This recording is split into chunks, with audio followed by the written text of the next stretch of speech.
Hello বন্ধুরা, চলে এসেছি ধারাবাহিক শুভ বিবাহর আজকের পর্বের আপডেট নিয়ে। আজকের পর্বের শুরুতেই দেখা যায় ডলির শাশুড়ি মা চায়নি ডলির আত্মার শান্তি কামনায় বাইরের কেউ পুজোয় বসুক, কিন্তু সুধার মা এতে বিরোধিতা করে। কারণ সে মনে করে সম্পর্কটা শুধু রক্তেরই হয় না, আর তাছাড়া তরির এখানে থাকাটা খুব দরকার। কিন্তু জেঠিমার এমন কথা শুনে সুধা সেখান থেকে চলে যেতে লাগে। কিন্তু ঠাকুরমশাই তখন তরিকে তার কোলে তুলে নিতে বলে। এতে সুধার মা খুব শান্তি পায়। দীর্ঘদিন পর তারা সকলে মিলে পুজোয় বসেছে।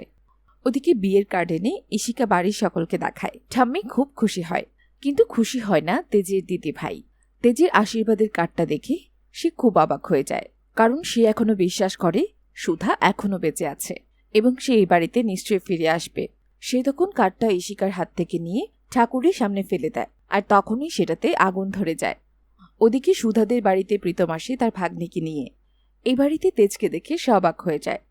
তেজ তখন জানায় এটা তার স্ত্রীর বাড়িও, তাই এই বাড়ির সাথেও তার সম্পর্ক রয়েছে। প্রীতমের ভাগ্নি তখন বলে, কোন স্ত্রীর কথা বলছেন যে আপনাকে ছেড়ে চলে গেছে? এই সমস্ত কথা শুনে সুধা রেগে যায়।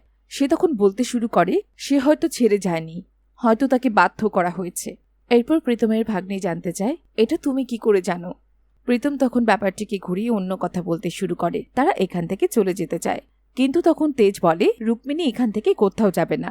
তখন রেগে যায় রুক্মিণী। সে বলে, আমি কোথায় যাব না যাব তা আপনি ঠিক করে দেবেন।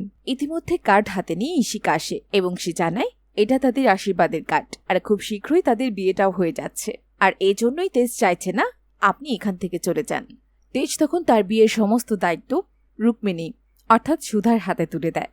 আর এই সমস্ত কথা শুনে মন খারাপ হয়ে যায় তরির, কেননা সে চাইতো তার মাম্মাম হিরো আঙ্কেলকেই বিয়েটা করুক। ওদিকে তেজ রুক্মিণীকে তার বিয়ের সমস্ত দায়িত্ব দিতে চাইলেও সে দায়িত্ব নিতে পারবে না বলে জানিয়ে দেয় রুক্মিণী। প্রীতম তখন আলাদা করে রুক্মিণীকে ডেকে নেয় এবং বলে, তেজের কথাতে যদি রাজি না হন তাহলে তার সন্দেহটা বেড়ে যাবে। ইতিমধ্যে সুধার বোন আর তেজের ভাই মিলে জানতে চায় কেন তিনি এই কাজটা নিতে প্রত্যাখ্যান করছেন। তেজের ভাই বলে, আমার দাদার বিয়ের খবরটা শুনে হয়তো আপনি খুশি হতে পারেননি। তখন রুক্মিণী বলে, ক্রিমিনালের বিয়ের দায়িত্বটা সে নিতে পারবে না।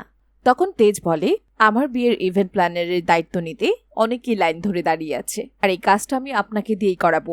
তেজ একটা চেক বার করে রুক্মিণীকে দেয়। ওদিকে তরি ঠাকুরের কাছে প্রার্থনা করছিল যেন তার মাম্মা তার হিরো আঙ্কেলকেই বিয়েটা করে। ঠাকুর যেন তাদের মধ্যে ভাব করে দেয়। ওদিকে তেজ যখন চলে যাচ্ছিল তখনই সুধা চিৎকার করে ওঠে, কেননা তরিকে কোথাও খুঁজে পাওয়া যাচ্ছে না। তাই তেজ সেখানেই দাঁড়িয়ে পড়ে। কিন্তু ইশিকার ভালো লাগছিল না তেজ কেন এখানে দাঁড়িয়ে আছে।